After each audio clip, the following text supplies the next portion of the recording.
Kiki, you see this? Look, if it ain't official Dana J, Levi for Kelly, Primadonnanews, I don't even want to see it. Just take the thumb.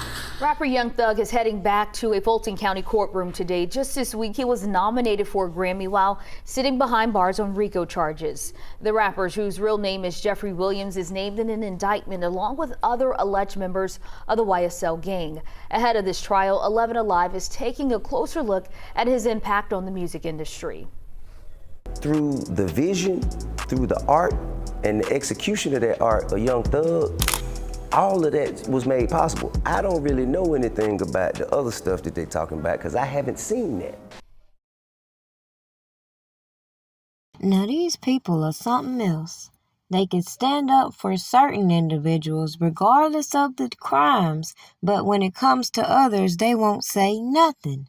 But when it comes to the issue at hand, people don't want to face the facts that I myself use R. Kelly as the perfect example of the rise in abuse in RICO we will begin to see.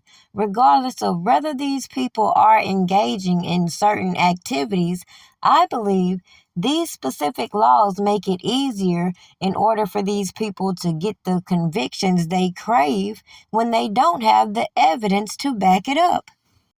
Now, when I double down on what I feel and what I believe by documenting all of the way these people have had to maneuver in order to trump up these charges against Robert Kelly, for example, how they strategically cut his finances, even though, as you just heard with Young Thug and any other artist, they don't mute them. They don't go to the extreme to deplete their income the way they hit Robert Kelly and then piled on all of these charges aggressively as he was unable to defend himself, both financially and by giving the same courtesy you see with everybody else in being given the benefit of the doubt.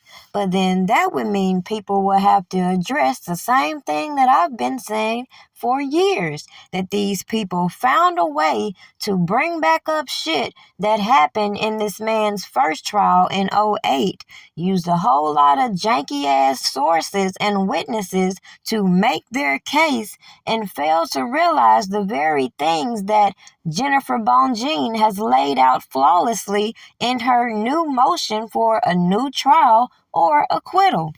Now, all these years, people have ran around talking about this man and child pornography, child pornography, child pornography. Come to find out, according to Jennifer Bongine, there's no child pornography. According to Keith Muriel, who testified in the past Chicago federal trial, there was no minor on the tape. So when we see the corruption that was put on these platforms by janky-ass individuals like Michael Avenatti, it should be no surprise why they need more time in trying to decide if they're going to prosecute Robert Kelly yet again in Chicago state, this time for the same crimes that have been prosecuted in other jurisdictions. Ironically, in Young Thug's case, these prosecutors are saying they need more time, even though allegedly they claim they've been investigating since 2015.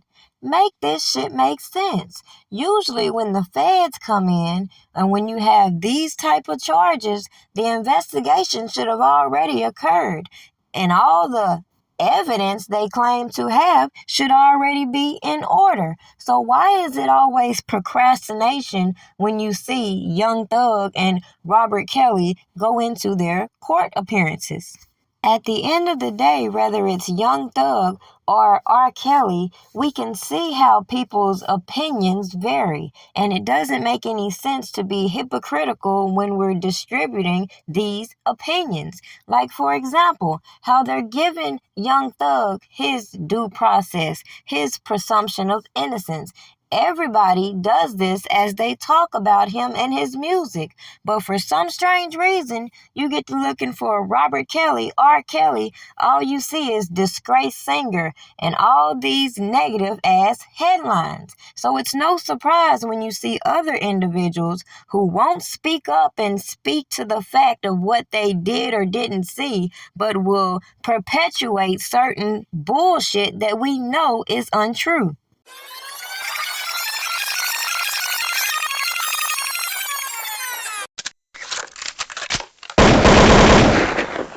He got beat the fuck up in jail too. I'm gonna put that out there too. Hell yeah. A white Latin king named Farmer knocked his ass the fuck out. Yeah. Hell yeah. What he was on with him? Huh? What he was on with him? Shit, the nigga Farmer, he drew portraits and shit, and it was a little girl. He was drawing the portrait, and he told kids like, man, move around type shit like that. And then kids, you feel me, I guess kids move around shit, and he got the pouncing on his ass. Yeah. Ain't that what happened, Lil T? You heard about it though, didn't you? You heard about Farmer beating Kale's ass, didn't you? He say Farmer told his ass, hey man, get the fuck on, you fucking rapist. Say Kale told his ass, hold on now. What fucking time out? When Farmer hit his ass, that nigga, man, what kind of shit. R. Kelly. Oh, He was sentenced to 30 years, right? Yeah, that's And you said that was somebody you shared a cell with at one Yeah. point in time. Yeah, that's What was your reaction when you found out how much time they was giving him? Man. Funny. Man, that shit fucked up, bro. Yeah, I told that man he crazy, man. he crazy. Yo, baby, that man crazy, man. He can't read and shit. He really can't can't? read. No, he can't read. What's that shit called? Dyslexic. Dyslexia? Yeah, he can't read and shit. So I was having to read the shit for him, like reading his mail and shit for him and shit. Basically, he was on the RICO by his fucking self, basically, and they was saying like everybody around, so like his managers, all type of people that was around security and shit. Basically, those are the people that was conspiring to do shit with him. Basically, buying these bitches tickets to the concert, getting them hotel shit like that. You feel me?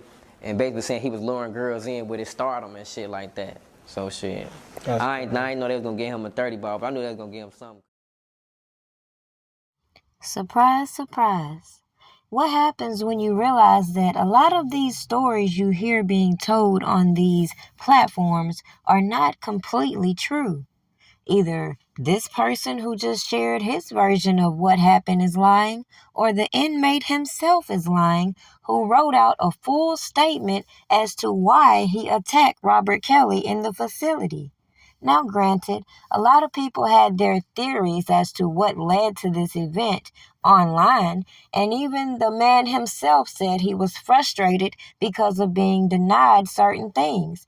At the end of the day, it don't sound similar to the story that we heard. With that being said, what is the difference between any given person and some of these other allegations that we've heard about Robert Kelly that ultimately has a lot of people sitting back quiet, even though they see the clear corruption in their face, even though they see the deception within the stories they hear, even though they know the news is not completely reporting everything that is going down and are only going to report the things that continue to push their agendas and motives. But the major emphasis in this video was to highlight, number one, again, these people who traveled in the same circles as Robert Kelly, even the people like London on the Track, whose mother, Cheryl Mack, got on the stand and testified to some of the same stories we heard Ashley McGee telling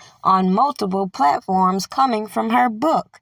But nobody wants to hold these people accountable, as this gentleman also pointed out that this man is being held accountable as a RICO by himself. Meanwhile, all of these assistants, managers, and all these other janky-ass people have been running amok, hiding behind other people telling these janky-ass stories. And then we have all these people so anxious to get the exclusives that they don't care how they're violating individuals' rights. And then when the voice of reason comes on this platform and tells you, hey, This is not justice, regardless of whether you believe in the innocence or guilt of any case you're following. The way we see these people strategically maneuvering in order to get what they want is alarming to a person like me. Why, you may be curious to know?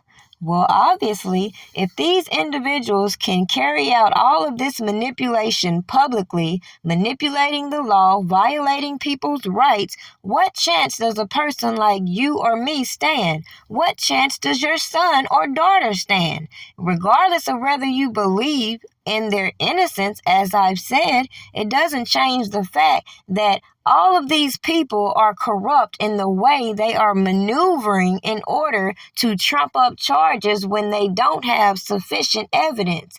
It should also be alarming that they're willing to cut deals with criminals in order to lock up one person. Now, I'll close this video by re-emphasizing something that I just previously said that I want to hit again. As I said long time ago, I didn't believe there were all these tapes these people ran to these platforms talking about. I didn't believe they had all this evidence when it comes to video that they proclaimed. And everything they did have, I believe, was janky as fuck, especially when they were so anxious to run to these platforms and prove to us exactly all of the things that I was suspicious of. Which was, as Jennifer Bongine hit again in her latest motions, there was no child pornography. All these people that have fed into this notion, that have made this man look crazy, that have went into overdrive trying to push these bullshit-ass narratives, knowing some of these key players that are involved in the shenanigans, which tells me it's no way they believe the shit they were saying. With that being said, I believe all these people need to be held accountable for their role in defaming Robert Kelly, in denying his right to have a fair trial, and all of this time he has spent waiting for justice to really prevail. But don't worry, we're not done, and we won't be silenced as finally people are starting to see the light.